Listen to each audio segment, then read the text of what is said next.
রহিম আসসালামু আলাইকুম। Solution by কনসার্টের পক্ষ থেকে নতুন আরেকটি ভিডিওতে তোমাদের স্বাগত। ধারাবাহিক সমাধানে আজকে আমরা ত্রিকোণমিতি 9.2 এর 10 নং প্রশ্নের সমাধান করব।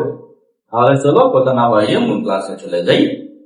ত্রিকোণমিতি 9.2 এর সমাধানগুলো করার জন্য আমাদের সবচেয়ে বেশি ইম্পর্টেন্ট যে জিনিসটা প্রয়োজন সেটি হচ্ছে এই যে অনুপাতগুলোর বিভিন্ন ডিগ্রির মানটা মনে রাখা।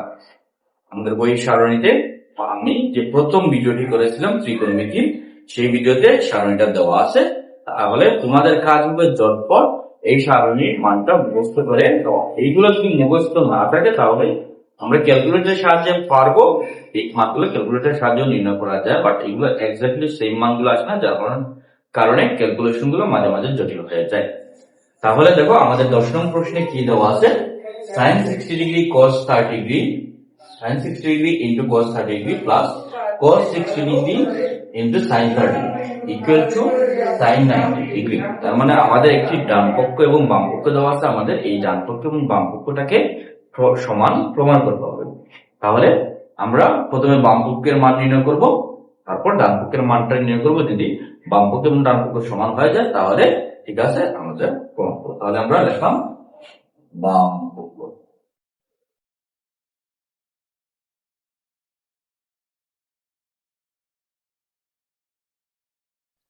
into cos 30 degree plus cos 60 degree into sin 30 degree। তাহলে sin 60 ডিগ্রির মানটা কত? √3/2।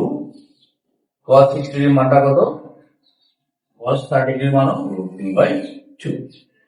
sin এর ঠিক উল্টো দিক থেকে sin 0 ডিগ্রি cos 90 ডিগ্রির সমান হয়, sin 30 ডিগ্রি cos 60 ডিগ্রির সমান হয়, sin 40 ডিগ্রির মানটা ইকুয়াল 60 ডিগ্রির মানটা cos 30 ডিগ্রির সমান হয়।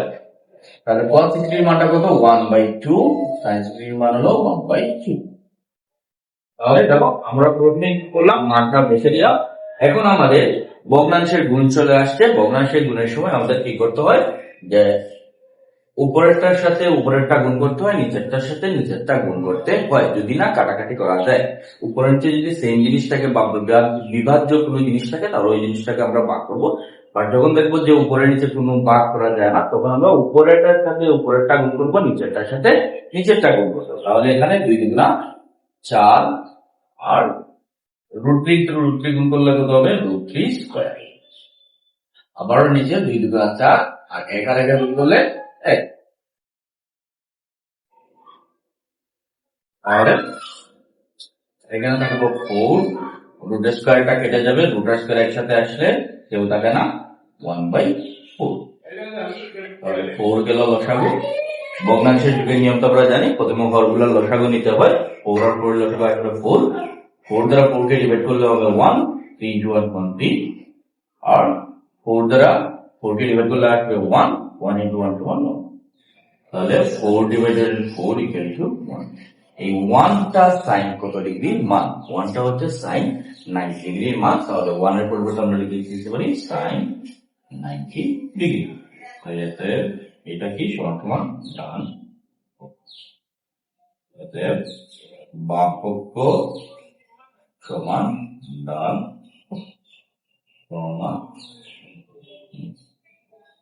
তাহলে দেখো আমাদের যদি মানটা জানা থাকে আর ভগ্নাংশের বিয়োগটা যদি আমরা ভালোভাবে করতে পারি তাহলে ত্রিকোণমিতির অঙ্কগুলো আমাদের কাছে একদম সহজ মনে হবে। ভিডিওটি যদি ভালো লেগে থাকে চ্যানেলটি সাবস্ক্রাইব করো, যাতে পরবর্তী ভিডিও দেওয়ার সাথেই তোমাদের কাছে আপডেট হয়ে যায়।